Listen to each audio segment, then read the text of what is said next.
আসসালামু আলাইকুম। ওয়ালাইকুম আসসালাম। কে বলছেন? হ্যাঁ, আমি আয়েশা বলতেছি। আয়শা, কেমন আছেন আপনি? ভালো আছেন আয়শা? হ্যাঁ, এই তো আলহামদুলিল্লাহ ভালো আছি। মাশাআল্লাহ, ভালো আছেন। আয়শা, কোথা থেকে ফোন দিছেন? আপনার দেশের বাড়ি কোথায়? আমার দেশের বাড়ি কুমিল্লা চান্দিনা। আচ্ছা, কোথায় থাকেন এখন বর্তমানে আপনি? ওইখানেই থাকি। কে কে আছে আয়শার ফ্যামিলিতে? আমরা এক ভাই এক বোন। তারপর আম্মু আছে, আব্বু নাই। ঠিক আছে। আয়শা, কি করেন আপনি? এটা আমি সেলাই মেশিনের কাজ করি বাড়িতে। ঠিক আছে। আয়শার বিয়ে শাদী হয়েছে কিনা? না, বিয়ে হয় নাই।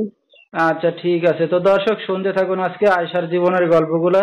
ধৈর্য সহকারে ফুল ভিডিওটি দেখলে মোবাইল নাম্বার পেয়ে যাবেন, সরাসরি যোগাযোগ করতে পারবেন আয়শার সাথে। তো আয়শা, আপনার বাবা কোথায়? এই তো আমার বাবা মারা গেছে আজকে 2 বছর।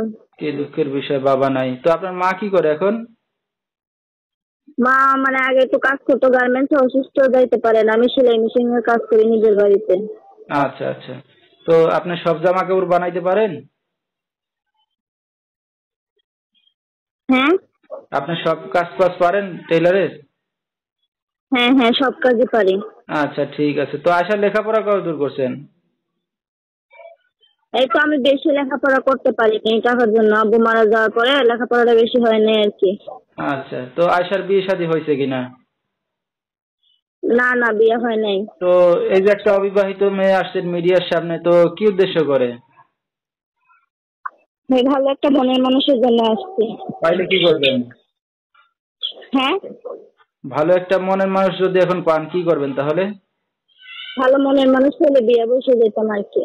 আচ্ছা, তো আপনার মা জানে এখন আপনি বিয়ে শাদী করতে যাচ্ছেন অনলাইনের মাঝে এসে? হ্যাঁ হ্যাঁ, আম্মু জানে, আম্মুর অনুমতি নিয়েই আইছি। আচ্ছা, ঠিক আছে।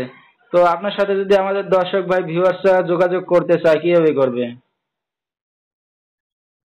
যদি তারা দেখা করতে চায় সরাসরি আসবে, ঠিকানা দেবো, সেই ঠিকানা মতন আসবে। এখন বর্তমানে কিভাবে যোগাযোগ করবে আপনার সাথে? ঠিকানাটা তো দিবেন আপনি। মোবাইলের মোবাইল মাধ্যমে নাম্বার করবে? আছে, আপনি বইলা দিয়েন। হ্যাঁ আচ্ছা, হ্যাঁ। ঠিক আছে। তো দর্শক, শুনতেছিলাম আমরা আয়শার জীবনের গল্পগুলা। বিস্তারিত জানতে এই নম্বরে যোগাযোগ করলে আয়শাকে পেয়ে যাবেন। 018-144-22-197, এই নাম্বারটাই হলো আয়শার। তো আয়শা, আপনি একটা অবিবাহিত যুবতী মেয়ে, রাত বিরাতের অনেক দর্শক আপনাকে ফোন দিবে, কোনো সমস্যা হবে? না না না। আচ্ছা, ঠিক আছে। তো দর্শক, বিস্তারিত জানতে সরাসরি ফোন করবেন। আজকের মতো এখানেই শেষ করছি। আসসালামু আলাইকুম। ওয়ালাইকুম আসসালাম।